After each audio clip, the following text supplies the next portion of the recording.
How can I make a choice? Because you didn't come here to make the choice. You've already made it. You're here to try to understand why you made it.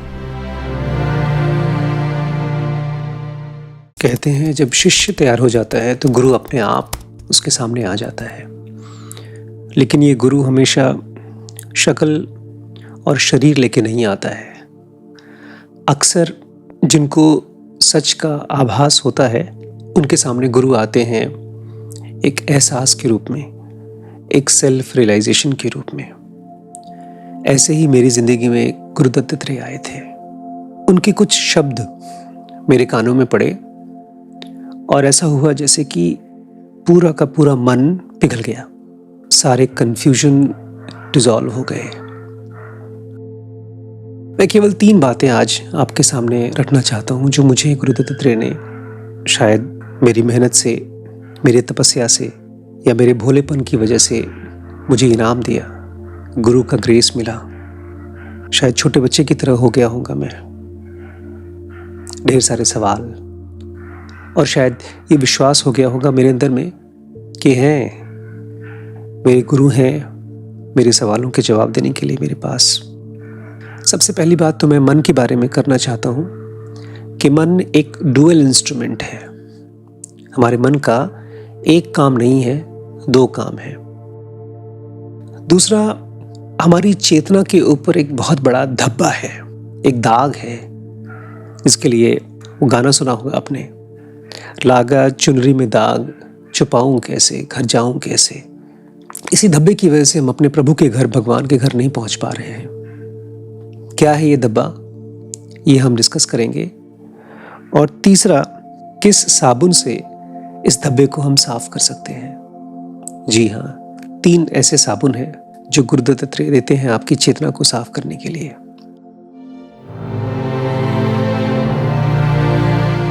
तो मन dual instrument कैसे है, इसको समझने के लिए अपने पेट के ऊपर ध्यान दीजिए। आपका पेट जब भूख में जाता है तो दर्द करता है, तकलीफ करता है, और यही पेट जब भोजन कर लेता है तो आनंद मिलता है, सुकून मिलता है, आप आराम से सो सकते हैं। ऐसे ही मन डुअल इंस्ट्रूमेंट है। हम में से ज़्यादातर लोगों के लिए हमारा मन कन्फ्यूजन है, पेन है, मिजरी है। अब गरीब हो या अमीर, इससे फ़र्क नहीं पड़ता है। आप अकेले हैं या भीड़ में, इससे फ़र्क नहीं पड़ता है। लेकिन आपका मन या तो कन्फ्यूजन है या बहुत गहरी क्लैरिटी। लेकिन वो क्लैरिटी केवल तब जब आपने खुद को समझा हो। सच पूछिए तो मन इंस्ट्रूमेंट ऑफ क्लैरिटी ही है, लेकिन जब तक उसको पूरी तरह से समझ में नहीं आ जाती कोई बात, तब तक वो कंफ्यूज रहता है।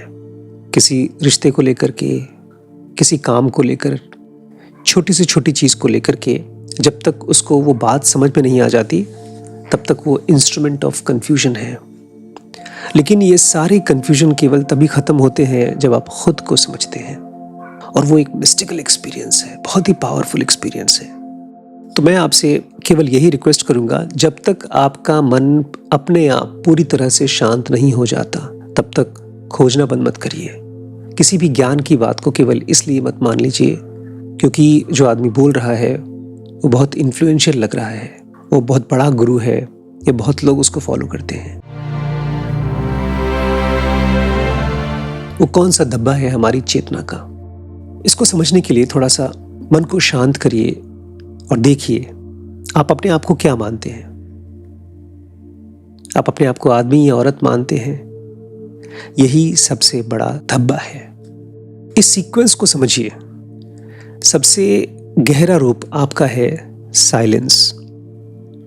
उसमें से निकल के आता है स्टेट ऑफ नोइंगनेस, जहां पर आप चीज़ों को जान पाते हैं, महसूस कर पाते हैं। उसके बाद आता है जो आप जान गए हैं उसको शब्दों में पिरोते हैं, तो वर्ड्स। इन्हीं शब्दों के जाल को बोलते हैं माइंड। इसी मन से आप जुड़ते हैं लोगों से।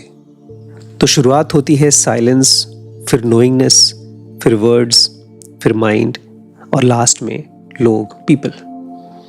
इसी को उल्टा करना है।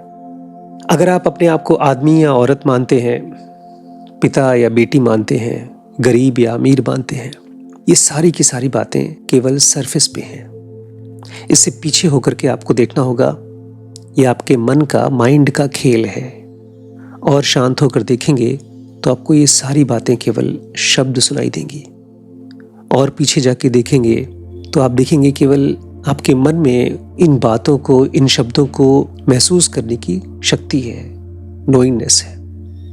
और पीछे जाके देखेंगे तो समझ में आएगा आपका जो स्वरूप है वो साइलेंस है, प्योर है। तो सबसे बड़ा धब्बा क्या है? इस बात को मानना कि मैं एक आदमी हूं या औरत हूं। 3 तरीके हैं अपने अंदर के झूठ को साफ करने के लिए। मैं आदमी हूं या औरत, इस चीज को साफ करने के लिए 3 साबुन हैं। पेशेंस यानी धैर्य, फेथ यानी विश्वास, और डिटर्मिनेशन यानी संकल्प। पेशेंस, फेथ और डिटर्मिनेशन, धैर्य, विश्वास और संकल्प। सुनने में तीनों बातें बड़ी अच्छी लगती हैं, लेकिन इनको साधना कई जन्मों का काम है। नॉर्मल दिनों में तो हम सब के अंदर में धीरज होता है, लेकिन जैसे ही लाइफ थोड़ी सी डिफिकल्ट हो जाती है, थोड़ी सी मुश्किल हो जाती है, तब हमारी धीरज का इम्तिहान होता है। जब हम किसी स्क्रिप्चर को पढ़ते हैं या किसी गुरु की बात सुनते हैं, उस समय तो हमारे अंदर में तुरंत एक उम्मीद जग जाती है, एक भरोसा जग जाता है। लेकिन जब घर पे अकेले होते हैं अपने परिवार के साथ या अपने दोस्तों के साथ, तब ये भरोसा खत्म हो जाता है। और जब इन बातों को सुन करके इसे लाइफ का पार्ट बनाना होता है, प्रैक्टिस बनाना होता है, जब गुरु के शब्दों को अपने जिंदगी की कसौटी में जांचना होता है, तब ये संकल्प अधूरा हो जाता है। तब मन चीजों को टालने लगता है। मन एक कंफ्यूजन का इंस्ट्रूमेंट है, लेकिन यही मन जब अपने बारे में शांत होकर के महसूस करता है, खुद को, अपने शरीर को महसूस करता है। मैं चाहूंगा आप कुछ देर के लिए अपनी आंखें बंद करिए,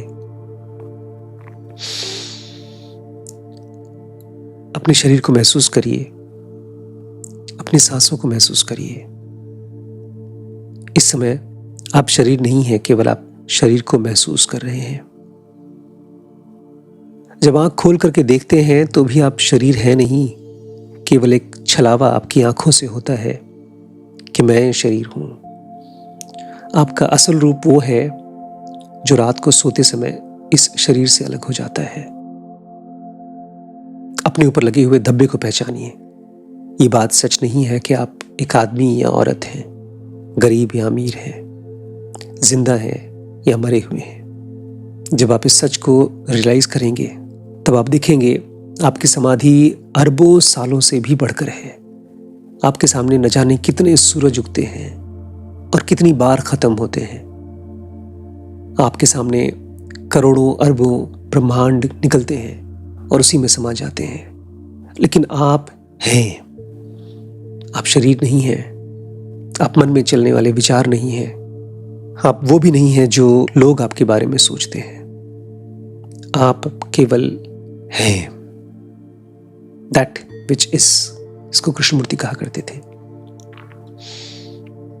दोस्तों, मन को काटना, मन को खत्म करना, ये एक बहुत गूढ़ विज्ञान है।